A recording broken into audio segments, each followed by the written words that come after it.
What's going on, guys? Welcome to the very first episode of the Into the Mind of an Entrepreneur podcast.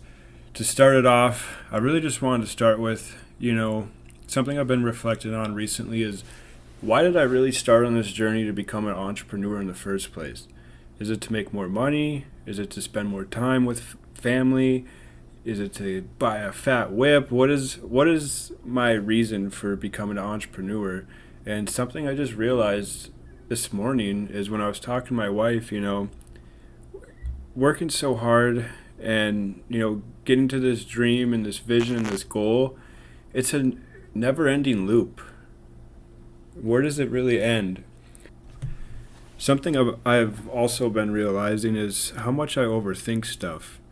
I mean, I've been wanting to record this first podcast and been telling myself, I'm going to start my own podcast. I'm going to record my first podcast. I'm going to build my brand. I'm going to do this. I'm going to do that. And just to come to find out, a year, 2 years later, I'm stuck right in the same spot. I think it's easy to fall into this because we always want everything to be perfect. We want to make sure we have the best microphone or the best camera or have our banner this way, and we need a website, and we need this, and we need that. When the truth is, we really don't. So today I finally just said the hell with it. I've been putting this off for way too long, and I just said, you know what? We're going to do it. Let's record the first podcast. Let's put it out and just get after it. What are we waiting for? So if you're new here, welcome to the podcast. The whole point of this podcast is to share my journey and experiences that I've went through on my whole journey into entrepreneurship. It all started when I was a little kid. I grew up in a small town in Bismarck, North Dakota. I didn't come from like a wealthy family or anything. And it all started when I was like 14 years old. I grew up on a farm, helping my grandpa on the weekends and in the summertime when I had off of school. So I was always in his back pocket. I learned all about, mechanical skills on how to fix things on an engine, a lot of farm duties and all of that. So I grew up in a household with two older sisters. My dad, most of my childhood, was a carpenter. He built cabinets for a woodworking shop, and my mom has always been self-employed cleaning houses. And they always, they provided a roof over our head, always made sure we had food to eat, everything that we needed. But when I was 14 years old, I first got my permit. So I would drive with my mom and dad in their cars to, get some experience in learning. And I think you had to wait back then. This was in like 2012, 2011. Back then you had to wait like 6 months of driving with an adult before you could go and get your actual driver's license. And after 6 months of driving with them, I said, I want to get my own car. And like I said, I didn't come from a wealthy family or anything, so my parents buying me a car at 14 years old, for one, they didn't really want to. I don't think my mom wanted me to drive that young, which I don't blame her, but, they getting me a car was kind of out of the picture. So this is kind of how my whole entrepreneur journey started at this point. So like I said in the beginning of the podcast, I always went to the farm with my grandpa, and I was always in my brother-in-law's back pocket too. He was always flipping cars and working on stuff. So I was always in his back pocket and, became very mechanically inclined at a young age. So one day when I was driving home with my grandpa from the farm, he had a pickup. And we were coming into town, and I started seeing all this stuff on the side of the road, like lawnmowers, patio sets, dressers, just all kinds of junk. And I thought, my grandpa, he was always kind of a pack rat, so I told him, let's go drive around and see what we can find. It wasn't very hard to convince him because he liked to hoard stuff. So we went around. I ended up picking up like 10 lawnmowers and I think 2 snowblowers, and I brought them to my parents' house, and my mom was pissed. So I brought everything home. I put everything in the front of my parents' driveway, and we lived in a condo that has a HOA on it.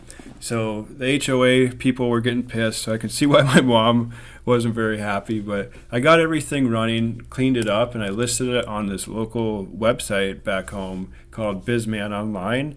it instantly started getting people messaging me on stuff. And at that point, it's kind of where I, started to learn how to market and how to sell. So total, I had about 10 push lawnmowers and then a few, I believe it was like 2 or 3 snowblowers. And I think there was one lawnmower that I couldn't get running, but I salvaged some parts off of it to fix a different one. But I ended up selling everything in a matter of 2 weeks and made $1,000. Now that I finally had some cash saved up, I told my mom, I'm like, hey, I got some money. I want to buy my own car. And I think she was kind of shocked and kind of like pissed, like, well, goddamn. Because something I realized too, growing up, I was smart. So having 2 older sisters, I saw what happened when somebody else would buy them something. So my parents bought their first car. And, growing up when you're in high school and middle school and all that, you got to listen to your parents. So they took the car away. So that's something I saw at a young age and told myself, like, man, I don't want my mom or dad taking away my car or my phone or any of that. So I need to figure out a way how to, get my own stuff. So I had my $1,000 that I made from flipping all that stuff on the side of the road and started looking for a car. And what I was looking for was every high school kid's dream. I was looking for a Honda Civic hatchback, but with $1,000, there really wasn't much to choose from until one day my dad came home from his work, and he said one of his coworkers just so happened to have a Honda Civic hatchback that they parked like 20 years ago. They said if I gave him $100, I could come pick it up. So that same weekend, my dad, my grandpa, and myself, we took his pickup and a trailer, car trailer, went and drove. It was like 45 minutes away from my hometown on like a farm. And when we got there, it was not what I was expecting. So the Honda Civic hatchback, or the Honda Civic that I wanted, was like a 92 to 96 Honda Civic hatchback. So it has kind of like a cool body style. It's more of like an egg-looking shape. And when we got there, it was hideous. It was a 1987 Honda Civic hatchback. If you don't know what one of those look like, go look it up after this podcast. It's like the really ugly one. It has like a square back end. But I ended up buying it anyway. It was only $100, and it was actually in like really good condition. There was like no rust or dents or anything like that. The paint was really faded, but the interior was like immaculate. But we brought it home and then started tinkering around with it. At first, I couldn't get it running, and I ended up figuring it out. The fuel pump was bad, so I replaced that. I got it started, and then something weird was wrong with it, where it would only run for like 20 minutes. And I think that's the reason why he originally said that he parked it and quit driving it. Was because of that issue. But we ended up figuring that out eventually, my brother-in-law and myself, and it just needed a new computer, the ECU. So we replaced that, and total with buying it and then buying all the parts, I put like $500 into it, $500 or $600, and then I started sanding it and priming it, and I was going to repaint it, but I decided to hell with it. It just really wasn't a car I wanted to drive around or be seen in. So I ended up listing it for sale. I listed it on that same website that I sold all the lawnmowers and snowblowers on, and I think I listed it for $1,500. And then some guy that was working in the oil rigs at that time, I think he was in like his early mid-20s. He came and looked at it. He was just looking for something to drive back and forth to the oil rigs, and he got in, drove it around the block, and came back, and he said what everybody says. Anytime, any car I've ever flipped, when they come back, and then this is the question they ask: so what's the lowest you take? I was brand new to all of this and sales and just all of this, so I just said, well, what will you give me? And he said, would you take $1,200? And I didn't even think about it. I just said, sure, let's do it. I doubled my money, what I put into it, and yeah, that was my very first car. I think my mom actually has a picture of it. I remember seeing it back home, so I have her looking for it. Once I get that, I'm going to post it on my Instagram. If you don't already, go follow me there. It's at Tanner Osborne Official. That's my social media handles for everything. Yeah, from that moment on, I ended up flipping over 100 cars throughout high school. I ended up focusing mainly on Subarus because everybody in North Dakota loves all-wheel drive for the winter, and they're really just good cars. And what would happen with those is the head gaskets always go out on Subarus, and a lot of people, they don't want to pay to have them replaced, because I think nowadays, back then, it was like $3-4 grand. I don't even know what shops charge nowadays to replace them. But my brother-in-law, he was actually a mechanic at Subaru, and he taught me everything I know as far as working on Subarus and all that. But we would flip Subarus together. He had a shop. People would list them for sale for pretty cheap when the head gaskets would go out. We could get the parts for like $300 and then replace everything, the head gaskets, intake, timing kit, and all of that, and have everything done in about 8 hours. And then usually by the time we'd get it listed, because after we'd replace everything in the engine, we would vacuum it, detail it up, degrease it, drive it around a little bit to make sure nothing's leaking or anything starts making a noise. But yeah, we get everything cleaned up, and then same thing. I would take really good pictures, make a good description, and then boom. We'd usually have, as far as cars sold, usually within a matter of anywhere from 2 to 3, 4 weeks, and usually make $3 to $5 per car. After high school, it was always my dream ever since I was a little kid to become a pilot, but I ended up having a kid right in my senior year, right out of high school. So immediately I went right into the workforce because I needed health insurance for my son and myself, so I joined the Sheet Metal Workers Union.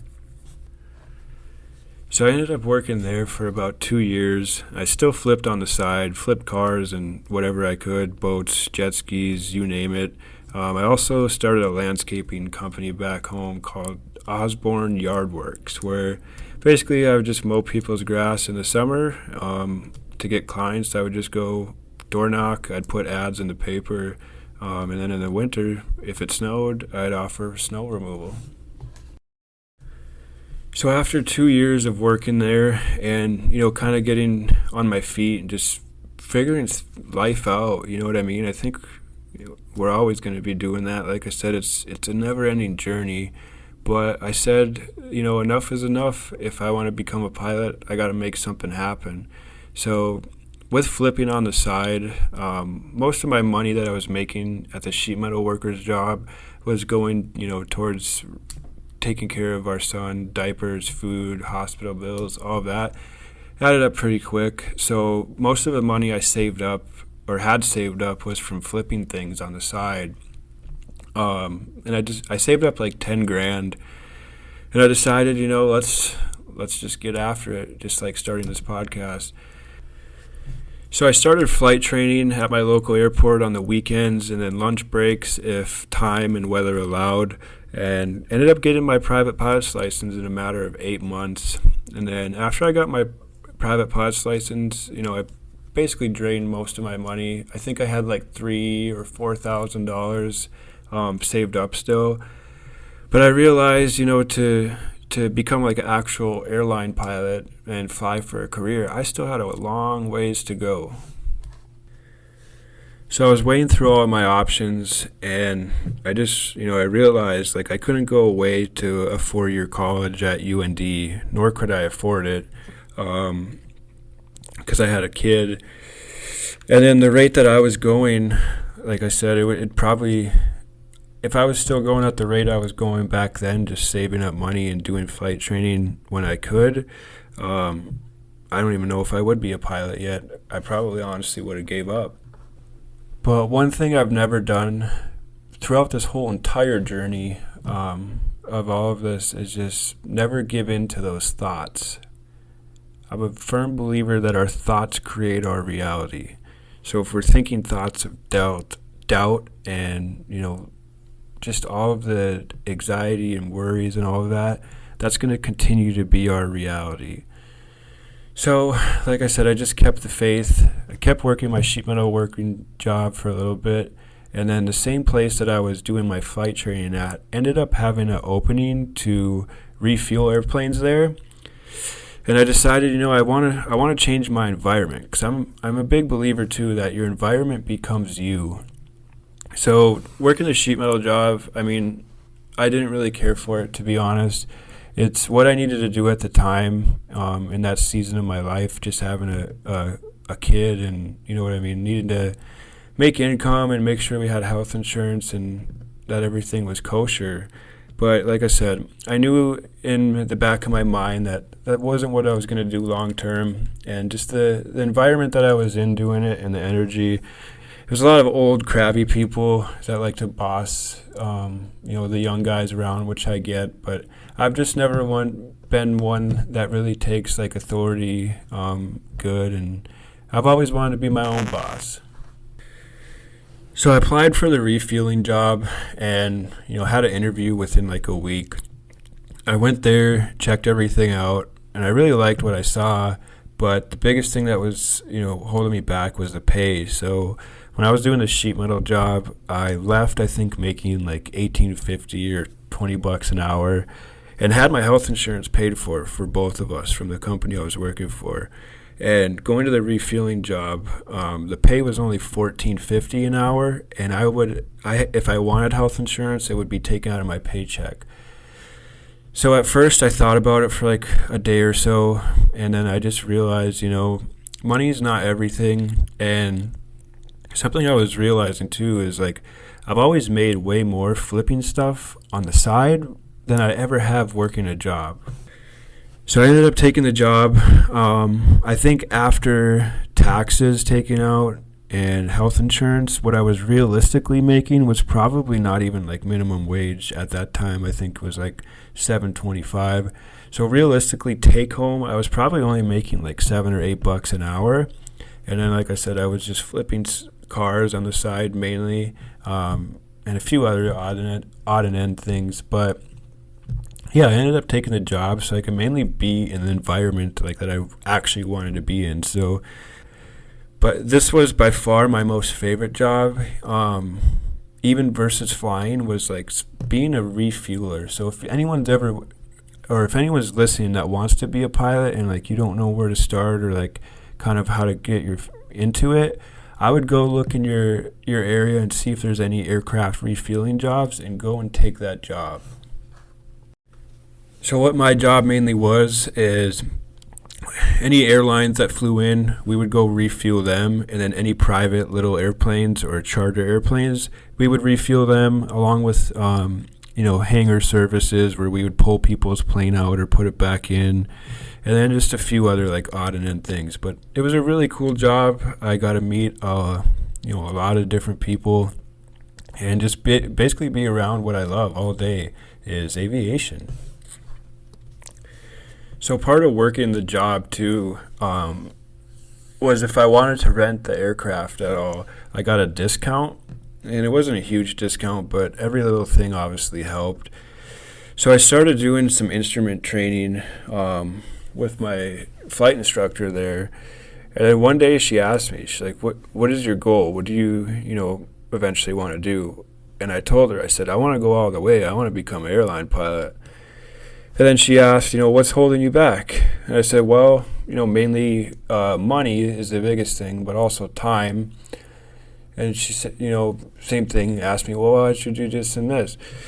And I told her the same story, well, I don't have a lot of funds, and, my parents didn't want to co-sign for me to, like, take out a loan just to go do flight training. I think they probably thought, like, I would just take the money and go buy something else or buy a bunch of cars, which I probably would have. I probably would have took that money and flipped the cars and then made even more.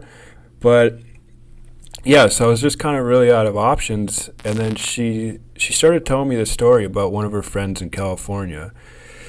So her friend in California, she said, was in a really similar spot. She already had her private pilot's license, and she had her own plane and would fly around for fun to build up some more hours.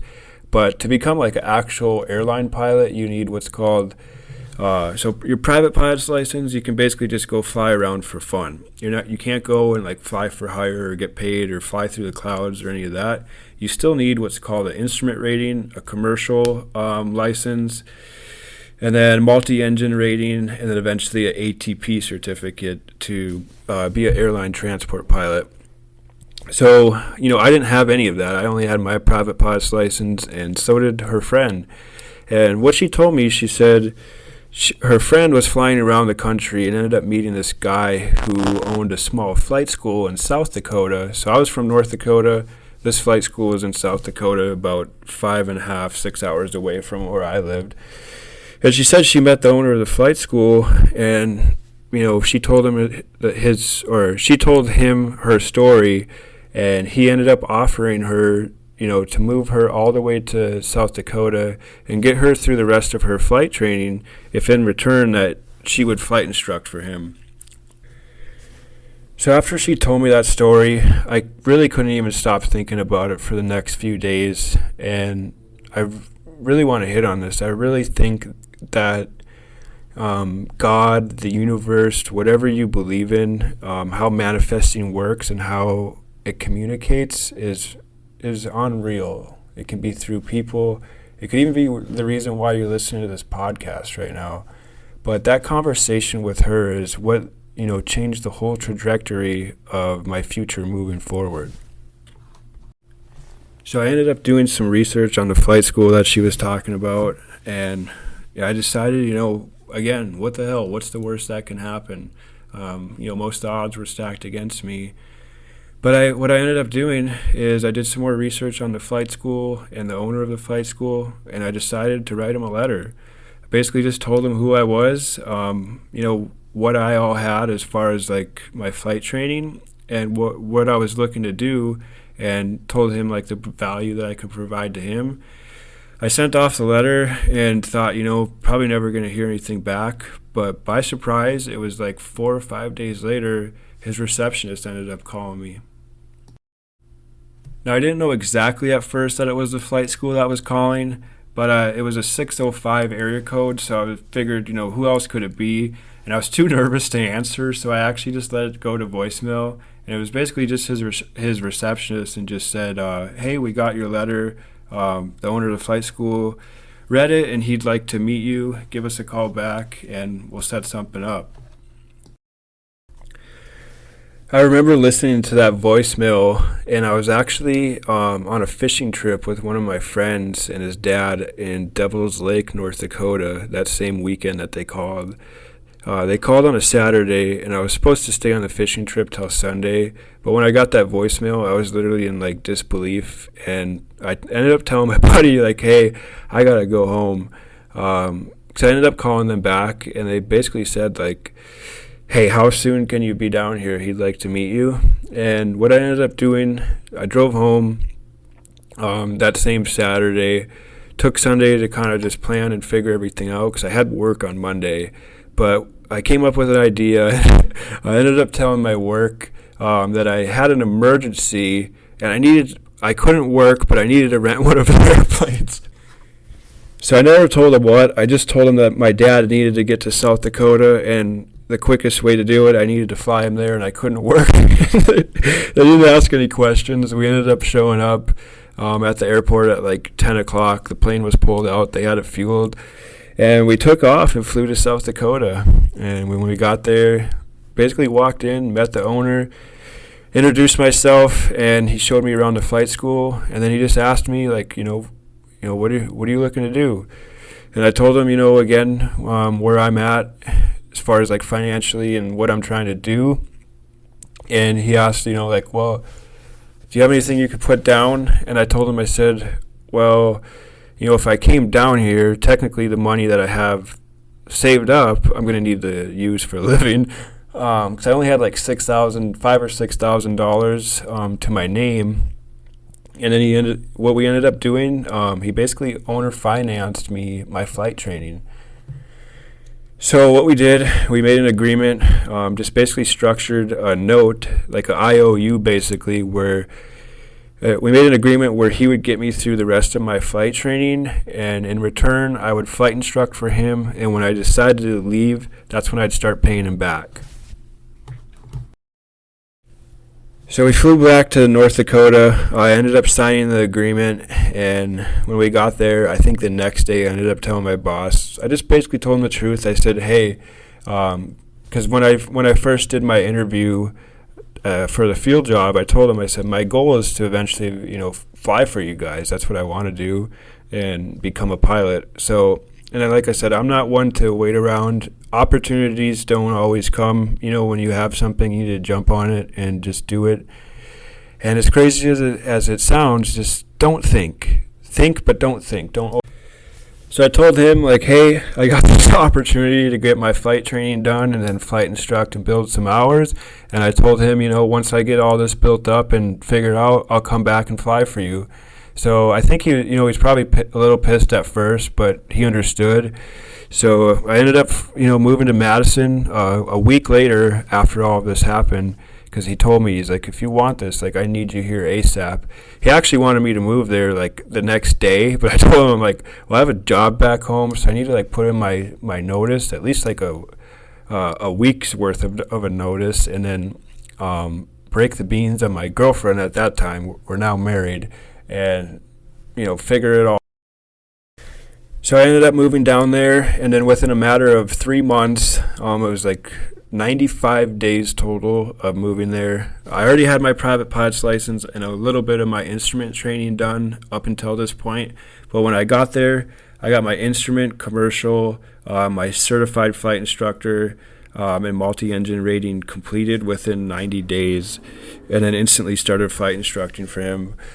I ended up building, I think, total around like 1,000 hours flight instructing for him. And worked for him for about like 8 months, and then it was just really hard being away from my kid and my girlfriend and just family. So I decided to move back and then go flight instruct and fly for the company that I was refueling at when I left. So I moved back home. I started flying for them, but there really was not like hardly any flying. I don't know what the deal was. I think they weren't really good at marketing themselves as far as like getting students and all of that.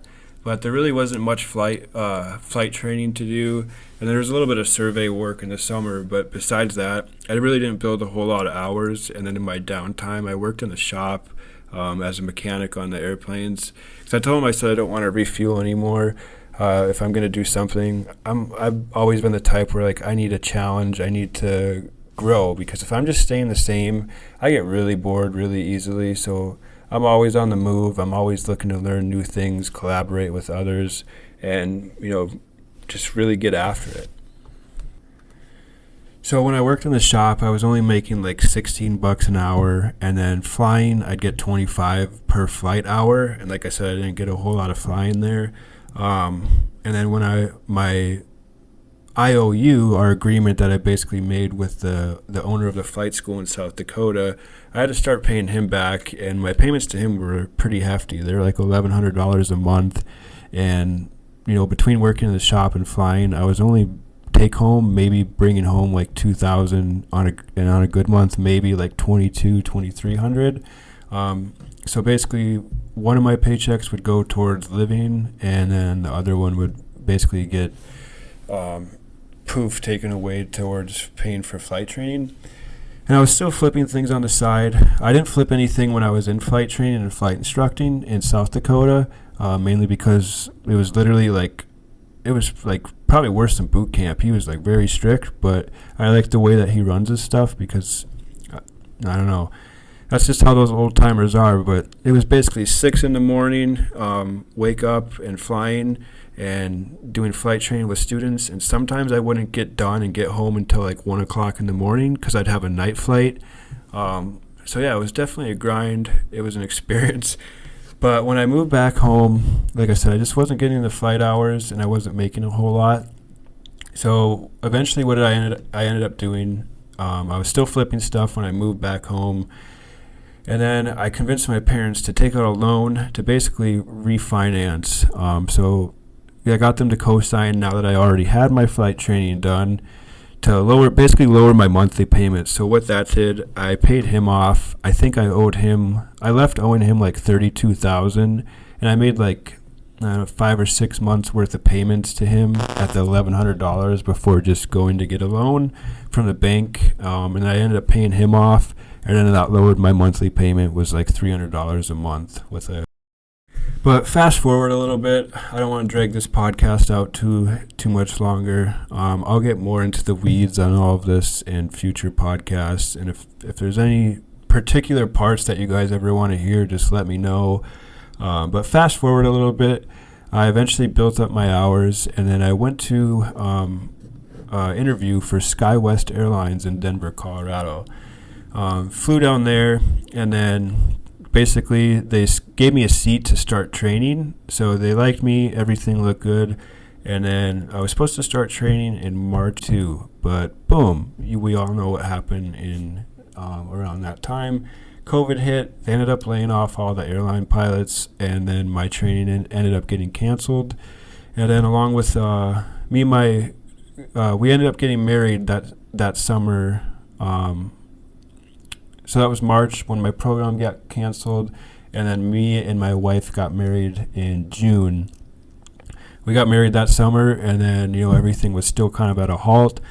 And then my wife's program in college, that ended up getting canceled as well. And we decided, what do we want to do? And we always wanted to move away, so that's where we decided, let's change our environment and let's move to Phoenix, Arizona. So we said the hell with it. We literally packed we had an SUV, like a Ford Escape at that time. We packed everything up, all of our belongings. We moved down here with some friends at that time, or people who I thought were my friends. Moved down here together and split the cost of an apartment. And I was looking for, flight instructing jobs and just any kind of flying job really that I could get. But since all the airline pilots were laid off, all of the low-time pilot jobs were pretty much taken by people who were way overqualified. So there was really no jobs. I couldn't even find a mechanic job at that time. So I applied to a golf course here in Scottsdale. I was going to be like a mechanic working on like their lawnmowers and equipment like that. And I went to the interview, and I was just like, I felt like out of my body. I felt like my spirit was talking to me, like, Tanner, what are you doing?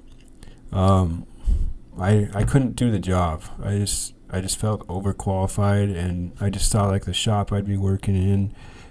And I just reminded myself, like, why did I move here? It's just to make a change, and it's like because I wanted more. And I think, what I started doing, reflecting back, like I said earlier in this podcast too, something I've always realized is I've always made more doing my side hustles or flipping things than I've ever made at a job. Like I said, when I was working in the shop and flying in Bismarck, I was maybe taking home $2,000 to $2,500 a month. But that same month, I would flip one car or two cars and make anywhere from like $3,000 to $6,000 profit. So I just started thinking, like, you know what? If I went all in on like one of these things, what could I really do? So when I flipped cars back home, my brother-in-law had a shop. He has every single tool that you need. And moving down here in an apartment, things are a little bit more expensive. And when we moved here, again, for some reason, I've only always had $6,000 saved up. But we moved down here, and we only had like $6,000 saved up. So I couldn't like go and get a shop or anything like that, or go buy a bunch of tools. So flipping cars was kind of out of the picture for me.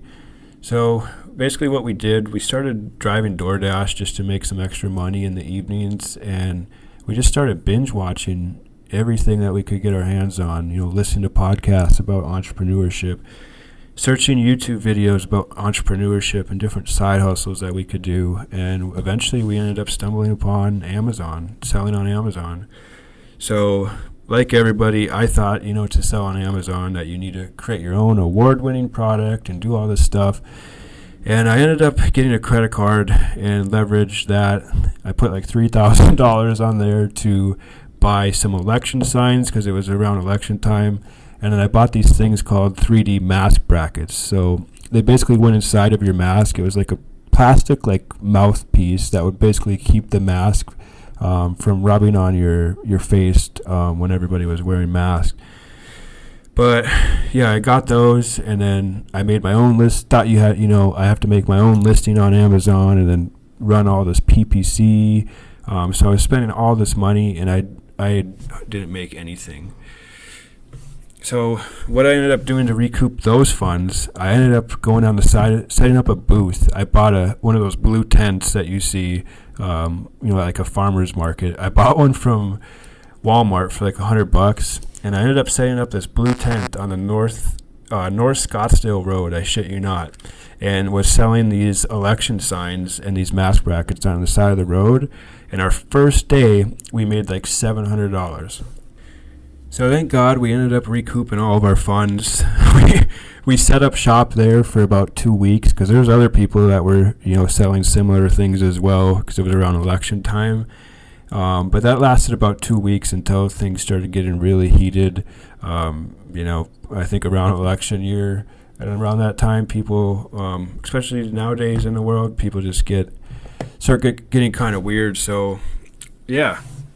We did that, though. We ended up selling, not everything, but we sold enough to recoup our funds and then make a little bit of profit, maybe like $3,000 or $4,000 from what we put in. But from there, we decided not to give up, and we just stumbled upon this other kid that was selling on Amazon. He was making all this money selling used books. And at first, I was like, what? Like, who the hell buys used books? But sure shit, I ended up getting this app on my phone called Scout IQ, and basically what it does is you just go and scan all the barcodes on the back of the books, and the app has all of Amazon's data in it. It'll tell you, how often the book has sold, what it's selling for, and basically has years and years worth of data in it. I think that's actually how Jeff Bezos originally started Amazon, was selling used books on there. But yeah, we ended up doing that and ended up scaling that up to like 8 to 10K per month just by going to a handful of Goodwills in our neighborhood and scanning used books like 3 hours a day, 5 days a week. So we finally had something that was working. And on top of, scanning books, my wife has always loved like furniture and design and stuff like that. So anytime we'd find a cool piece of furniture when we were at a Goodwill, if we could fit it in our car, we'd bring that home, and then she'd clean it up or restain it or refurbish it and then resell that. Eventually we decided we wanted to scale things up more. Instead of just going to Goodwills, we wanted to figure out like how can we buy a whole bunch of used books and get them all to us instead of having to go to Goodwills every day. So we ended up finding some good suppliers that could sell us books in bulk. Basically what we do is we buy what's called a Gaylord, just like a giant box. I have it on my Instagram if you go on my story highlights under Amazon. Basically a giant box of 800 to 1,000 books in each box, and we'd buy anywhere from like 10 to 30 Gaylords at a time and then scan every single book. So we did that. Obviously, there's a little bit more risk involved because you don't know, the quality of the books. Some, you could pull anywhere from $0 out of one Gaylord, and then the next one pull, up to $3,000, and the next one could be $500, and the next one could be $100. So it's really kind of like a treasure hunt and a gamble. But we did that for 3 or 4 months, and then again, this was around COVID. So what ended up happening is all of the Amazon fulfillment centers, so when you find all these books, what you basically do, you'll make a shipment on your Amazon seller account, and we'd send them to an Amazon fulfillment center. And then once they get there, they basically take care of shipping it to the customers when they order product and returns and all of that. So that's how, it's really easy to scale up versus like other things like eBay, where you have to ship all the products out yourself individually to customers and all that. But what ended up happening is Amazon put what was called restock limits on our account. So before all of this happened, we could basically send as many books to Amazon as we wanted. There was just unlimited amount. And then what ended up happening is Amazon's fulfillment centers ended up getting plugged up full of products. They weren't getting checked in fast enough. So they put restock limits on all of this seller accounts. So that ended up putting like a whole damper on our operation when that happened. We basically went out of business overnight because I think we probably had like 10 10,000 books at Amazon already, and our restock limits went down to like 2,000 or 3,000. So we basically couldn't send any new books into Amazon until our restock limit got below like 2,000 or 3,000, and we were at 10,000. So we had like all these contracts with suppliers that we were buying books in bulk with, and all of that, and it was kind of a huge mess. And like I said, put us out of business overnight. And then we ended up moving back home. We decided when we first moved here, we told ourselves, like, what's the worst that can happen? If it doesn't work out, we can always move back and be pilots and a doctor or whatever. So we moved back, and we were there for like 3 months, and we just realized like why we moved in the first place.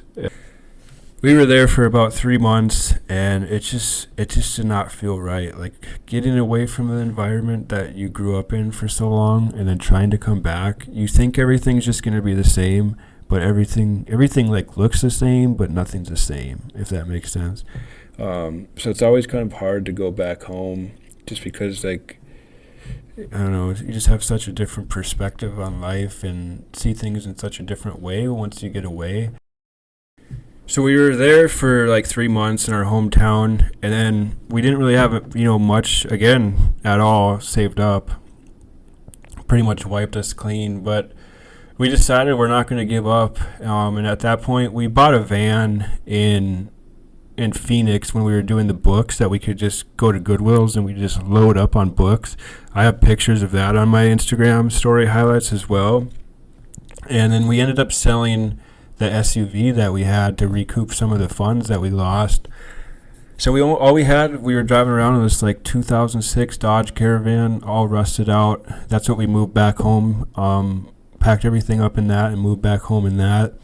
And then when we moved back down 3 months later, that's all we had. So when we moved back down again, we didn't have any money. We literally had credit cards, but we knew that we could take everything that we've learned in our past to help like create our future moving forward.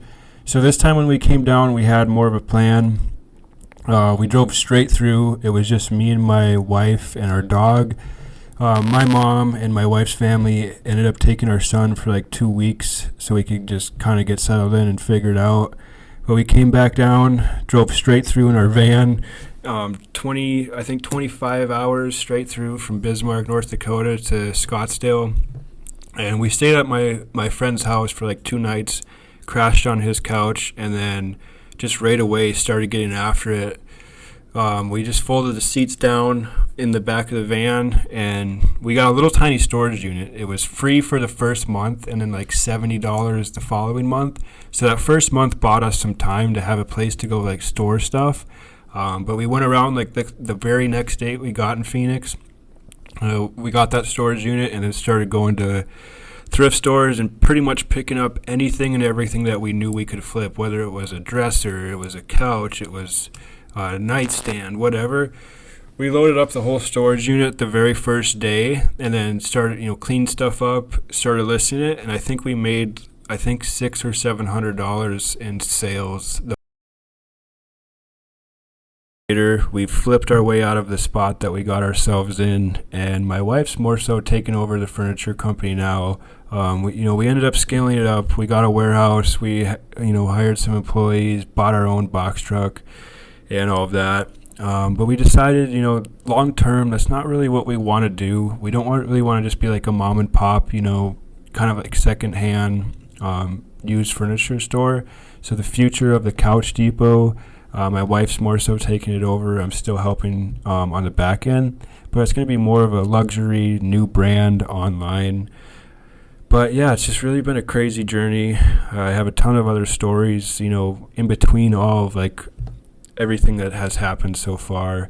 But, the purpose of this podcast is really just to share my experiences and, what I've learned in my life so far in my journey, and hopefully be able to provide value to somebody else out there that was maybe going through something similar that I was going through, and, really just help you out. So if you enjoyed this podcast, I'd really appreciate, I don't know what you do on here, if you like, you subscribe, whatever.